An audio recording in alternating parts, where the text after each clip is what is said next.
So ayun na nga. Let's do... Ayun. So yeah, tagal kong di gumawa ng videos. Siyempre, walang motivation. School. Ayun nga, ginagawa ko to para sa sarili ko. Kung may tema ko mag-TikTok ng ilang oras, walang gawin ng ilang oras, paano na yan? Paano na ang improvement ko? Mag-push up ako ng Maduda. Basta mag-push up ako ng 100 for 30 days. Sana kayanin ko. Last time na ginawa ko yun, itong challenge, wala nangyari. Anyway, ayun. So ito yung aking before progress. Nalaman ko na 88 kilos ako nung nagpalaykit ako ng aso kasi may timbangan. Kung may nagbago, maangas. Kung wala, ba't ko pa ginagawa to? Tignan natin kung may mangyayari. And also, today is September 30. So gagawin ko to October. Tapos next month, no, not November. This is a load of barnacles. Yeah, so, kita-kits guys.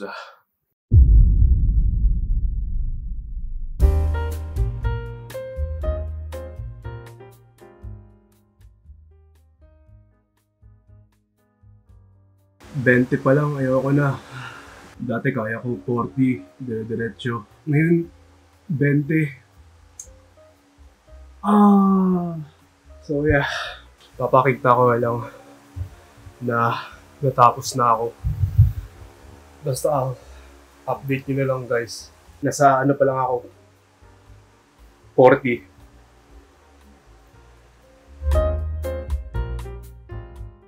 Eight. 9.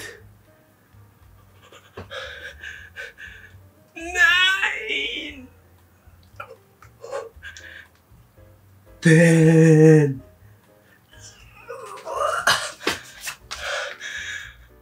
And that's 100 push-ups.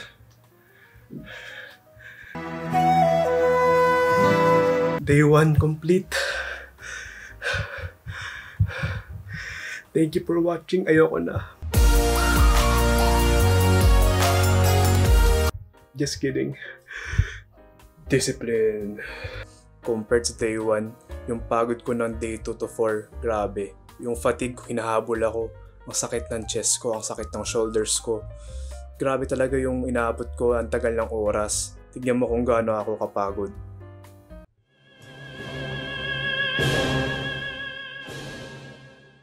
Noong day 5 to 7, hindi na sumasakit yung chest ko after mag-workout, pati shoulders. Pero pagod pa rin ako. Siguro dahil ginagawa ko lang to para matapos, hindi yung para ma-perfect yung form. So baka sa ibang araw, mag-focus na ako sa form imbis na matapos. So yeah, 7 days, 1 week na akong nagpapagod sa sarili ko. From what I feel, na medyo nakakapagod. May times na wala akong nararamdaman. Pero pagod. That's 1 week. Let's see how... Tignan natin kung... Sa week 2, mas nag-focus ako sa form and the steadiness of the body compared sa day 1. Hindi ko minamadali ang aking push-ups at nagpo-focus ako sa pain and effort ng aking body. Kaya ang sakit ng aking chest, ang sakit ng aking pakiramdam. How about a break? We've been at it for days. Ayun, 2 weeks na. This is my second 2 weeks. 2 weeks. Sa 2 weeks ito. Kita niyo, pawis pa ako. Kakatapos ko lang eh. Basta, malalaman niyo lang ang pinagdaanan ko sa huli. Ayun lang naman update ko. Sino ba naman ako? Thank you.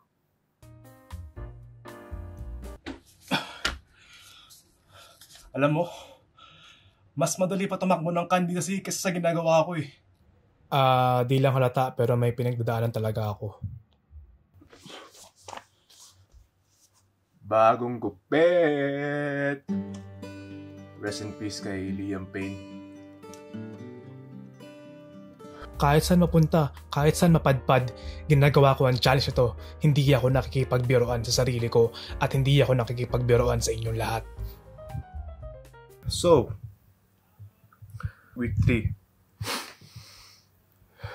Week 3. Ito yung week na napakasakit.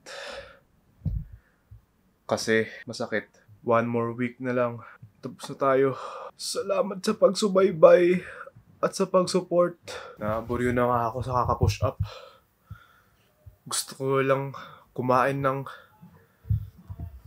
calamares at pares doon sa baba kung saan maraming hindi ako rapper. Pero real talk, gusto ko na makita yung before and after, kung may nagbago ba. Kung niloko ko lang sarili ko. So yeah, see you next week my guys. I'm working late. Huwag kayong magtaka kung same pa rin ang damit ko kasi dagod din talaga ako. 1 month na akong maasim.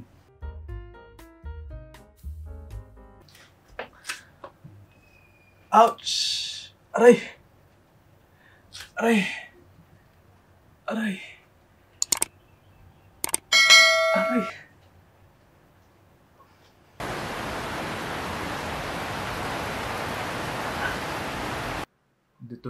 Today is day 24. Grabe yung lakas ng ulan. And grabe yung hangin, lakas. Hopefully, wala naman masyadong apektado sa mga nabaha. I hope you're all safe. Mata ko namumula. Ito pa rin, nag-push up. Wala naman nagbago. Pero hindi ko akalain may dilubyong magaganap.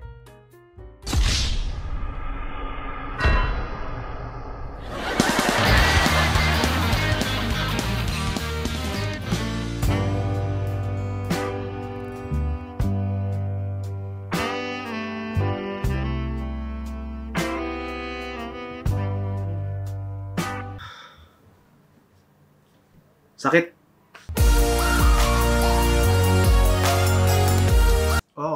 Parang may isang gabi na nag-push up ako ng madali ako nag-push up kasi nga pagod na ako, aantok na ako.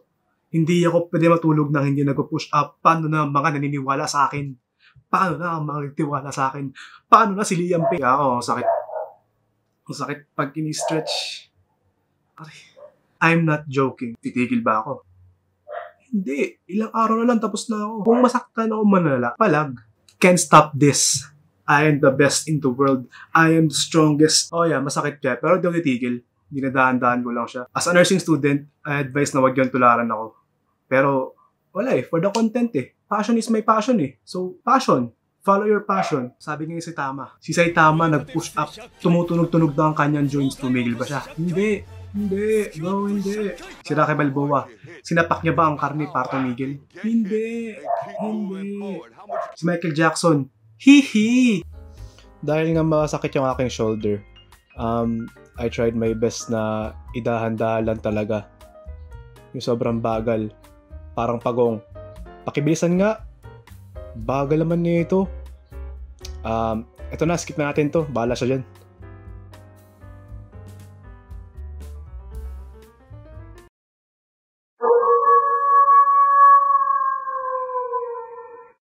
Day 29. Bukas, I'm done.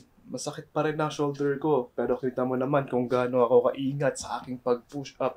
Walang makakapigil sa akin. At walang makakastop sa akin. At walang Almost done. Thank you, sir. Whatever. Yes. Basta mag-push up ako. Tignan mo lang. Kita mo yung mga ko na yan. Mabagal ako dyan. Bilisan ko lang ng sobra. Mas mabilis pa sa instant transmission ni Goku. Kaya, ayun pa rin. Wala nagbago. 97, 98, 99, 100! Natapos ko din ang 100 ng buong month. Natapos ko din with a broken shoulder. I wanna go metal with a broken freaking neck. Ayun, tapos din tayo sa ating 30 days push-up. So, marami akong mga napagdaanan, marami akong naramdaman. Yung mga unang week, medyo kailangan ko lang siya matapos. Tapos ko lang siya, okay na ako. Hindi ako nag-focus sa form. Pero masakit pa rin. Tapos, nung sa second week, nag-focus ako sa form. Pero may times na parang pag gabi na, minamadali ko na siya. At saka hinati ko siya eh. Kung may lakad ako, 50 sa umaga, 50 sa gabi. Kung wala, edi, sige, palag. Then one time, so sobrang bilis ko, nagmadali ako, sumakit ang shoulder ko. Ayun ang mali ko. Nung nag-focus ako sa form, yung stamina ko humina din. Since nga, dire-diretso ko last time, di ba? Parang kaya ko ngayon. Ngayon, tumigil ako.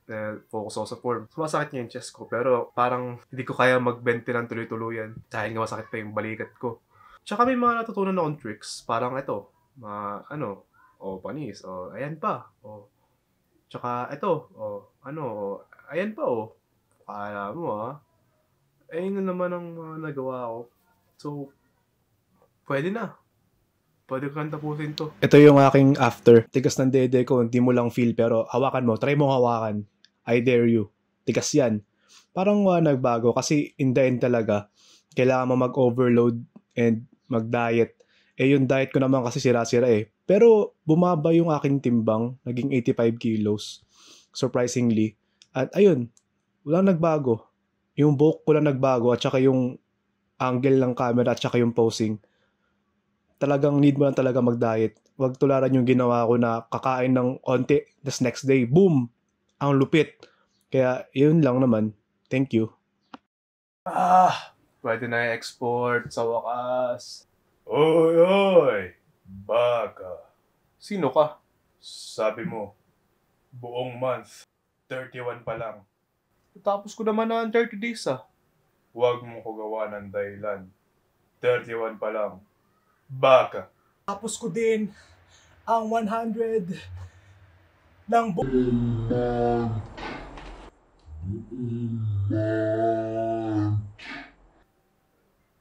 Wala.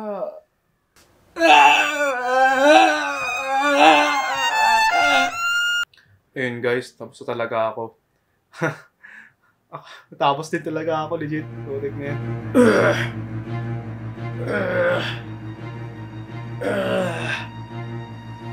Anong ginagawa mo? 30-day sit-ups. Sit-ups lang pala eh. Wait. Meron pa. No, not November. Oh. Put